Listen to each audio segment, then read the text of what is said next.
Senator Warren. Thank you, Mr. Chairman.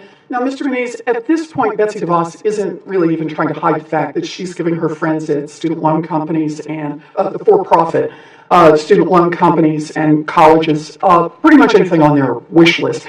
And that's bad enough, but I have an even bigger problem when she breaks the law to do it. For example, 19 state attorneys general, led by Massachusetts Attorney General Maura Healey, have sued Betsy DeVos for illegally delaying rules to help students who've been defrauded by for-profit colleges. And Mr. Chairman, I'd like to enter this July 2017 complaint filed by 19 state attorneys general in federal court against Betsy DeVos into the hearing record, if I could. Thank you. So I'm just trying to understand what in your record should give us confidence that if you're confirmed, you would help reverse the problem at the Department of Education, or at least make sure that Secretary DeVos is following the law. Can you give me just one example from when you were a top aide to the Florida Attorney General's office, when you initiated a new case to stand up for students who are being cheated by for-profit colleges? Senator, thanks for that question. When I worked for the Florida Attorney General, I was the Deputy Attorney General and Chief of Staff. Yes, I know. As you may know, my role wasn't to initiate particular So is the answer none? The answer is that in general, not just, Senator, in the area of these companies, but what I was going to say is that we have a lot of respect for the career.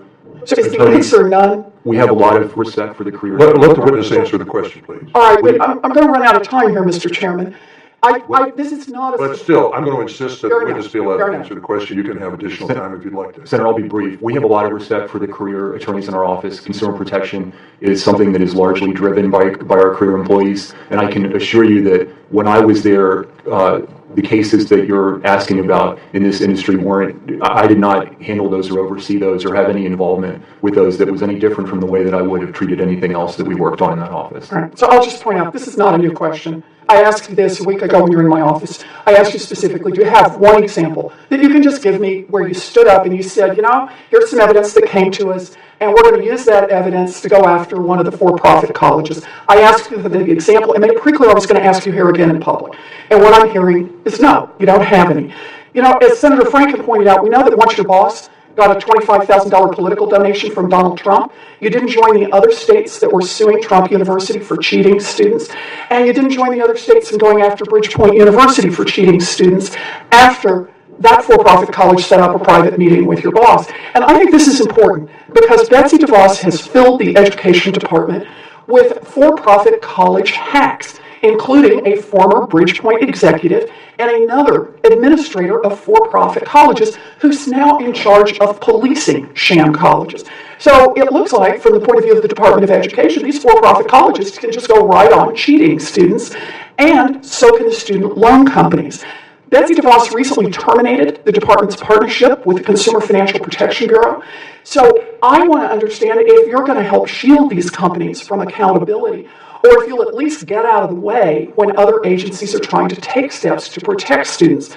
Mr. Muniz, do you believe that when student loan giant Navient illegally overcharged our military troops on their student loans, the Department of Justice had the legal authority to enforce the Service Member Civil Relief Act to fine them in 2014? Senator, I'm not familiar with that case. Okay. Do you believe that when the Department of Education debt collector was caught hounding borrowers about debts that weren't even theirs, the Federal Trade Commission had the legal authority to enforce the Fair Debt Collection Practices Act and fine them? Senator, I'm not familiar with that case, but as we discussed when we met privately, I fully respect the authority of any other entity, whether it's another federal agency or whether it's the state attorney general, to exercise whatever authority they have under their powers. And you'll get out of the way? You're making a commitment to get out of the way so that those agencies can do that, even if that's contrary to what your boss has said?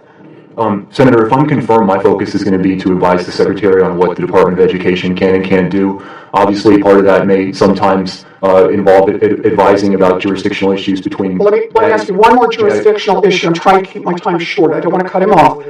But when Navient railroaded borrowers into repayment options that cost students more money but boosted Navient's profits, do you believe the CFPB had legal authority to enforce Dodd-Frank and the Fair Credit Reporting Act to go after them?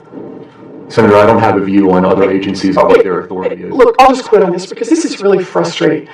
The Department of Education under Betsy DeVos has now said that she's in the way of these other agencies trying to enforce legal rules to help students, rules over which I believe they have jurisdiction.